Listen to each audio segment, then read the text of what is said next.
Let's be honest. Being the absolute best at your job is the reason why you're stuck. In this video, I'm going to break down some of the reasons why you're stuck, why your hard work makes you even more stuck, and how to get rewarded from the hard work that you do. I'm also going to teach you the strategic shifts you need to make to break free and get the visibility that you deserve and get the leadership role that you earned. Let's get to it. So you did everything right. You learned the skills. You became the most reliable person on that team. When there's a problem at work, you're the person they call. When there's a fire in a project, you're the person they call to put it out. You became the office hero. You're the unsung hero that they all talk about the most. And that right there is the problem. This is what I call the indispensable employee paradox.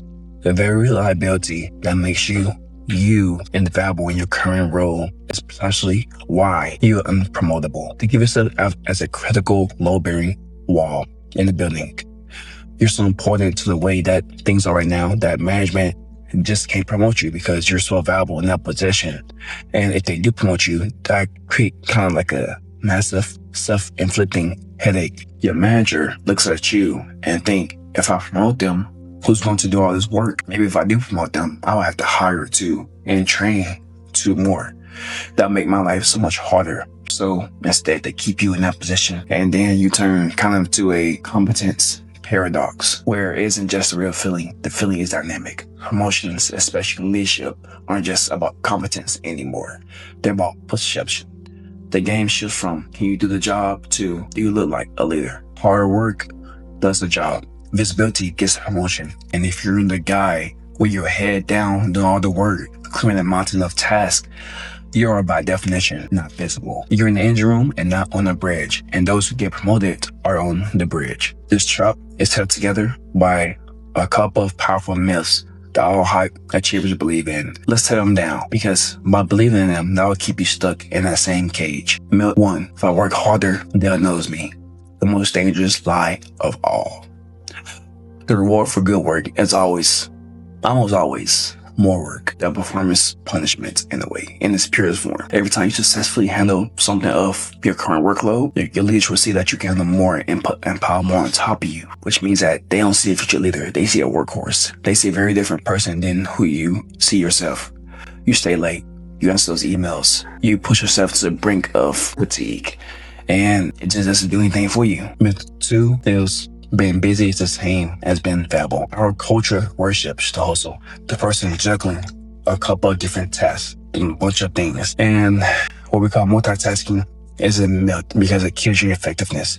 Research shows that constantly switching between tasks, or otherwise known as context switching, can slash your productivity by as much as 4%. What you think of multitasking is just simply a rapid, inefficient task switching. It drains your mental battery and it makes it impossible for you to keep focus on one strategic deep work task, which is the hallmark of being a leader. The person who is always putting out fires is seen as a great firefighter. But here's the thing, firefighters don't get promoted compared to architects. Architects are the ones who design the building, so that doesn't happen in the first place. Your constant busyness signals to the leadership team that you're a tactical doer and not a strategic thinker. Leaders aren't frantic. They're focused. They create leverage and they don't push the lever over and over again. Myth number 3. My good work will speak for itself. This is a lie, another lie that is false for any corporate environment and dare I say any environment in general. Your work doesn't have a voice. You have to be the voice of your work. Executives operate on a out of sight, out of mind basis. If they don't see a contribution or understand its impact, then you might as well not exist in their mind. Meanwhile, your peers, your competitors are in those meetings, in those briefings, often offering suggestions, inputs, recommendations, building those relationships across the department. They're making sure decision makers know who they are, also associate with their peers as well, so that they know who they are. Meanwhile, you're working here. Promotions are risk-based decisions made by people who barely know you. They will always bet on the person they're more familiar with the person who has communicated their value over the known, unknown worker bee, no matter how no matter how productive that bee can be. So how do you break out of this trap? You don't work harder, you work smarter. You stop playing the hero and start playing the strategist. Here's a 3-step playbook that you can use now to go from an indispensable doer to a promotable leader. Step 1 is make yourself redundant. I know for some this can sound terrifying, but the best way for you to stop doing that same job you've been doing for a while and stop being chained to it is to make it a goal to build a system that can work without you. Start by documenting everything that you do. Maybe a simple how-to guide of your core tasks or SOP, something like that for what you do is good for now. And then identify a junior colleague or junior person within your workspace and start training them. Delegate to them the tasks, the lower impact, repetitive tasks that you kind of don't want to do. At first, it's going to feel like more work. Then you would think, I could do it so much faster by myself. You have to fight that impulse. Every time you delegate a task, it does 2 critical things. First, it frees up your time for higher value, more strategic work. Second, most importantly, it proves to management that you're not just a doer, you're a leader with talent, you're a multiplier. This core leadership skill, when your boss sees you train your own replacement, they no longer have an excuse to hold you back. Step 2, shift your language from output to impact. High performers talk about what they did.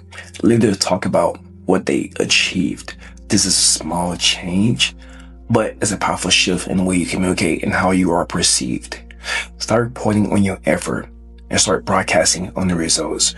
For example, I finally finished a 50-page essay. Change that to the new sales analysis that I put together shows a 15% increase in the growth opportunity in the European market that we can jump on this quarter. Instead of saying I spent 100 customer support tickets, start saying by digging into our top 3 customer complaints, I've mapped up a new process, a new system that should cut our ticket volume by 25%. See the difference? The first one is about labor. The second one is about the business bottom line. One sounds like an employee reporting on task. The second one sounds like a leader spotting opportunities. Frame your work in the language that the business would show impact from, and you'll start sounding like you're the next one up for the next promotion. Step 3, master strategic visibility. Visibility isn't about being loud or bragging.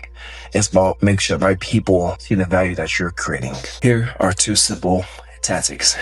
First, become a master at follow-up email.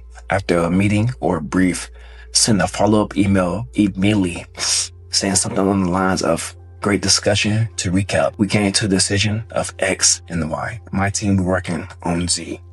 We plan to give a brief to everyone on XXX date. This shows you that you're a person of action and a driver of action, and that you create clarity for others, and it also creates a paper trail for you to show your contribution to the overall goal or business. Second, volunteer for a high visibility cross-functional project, even if it feels a little bit intimidating.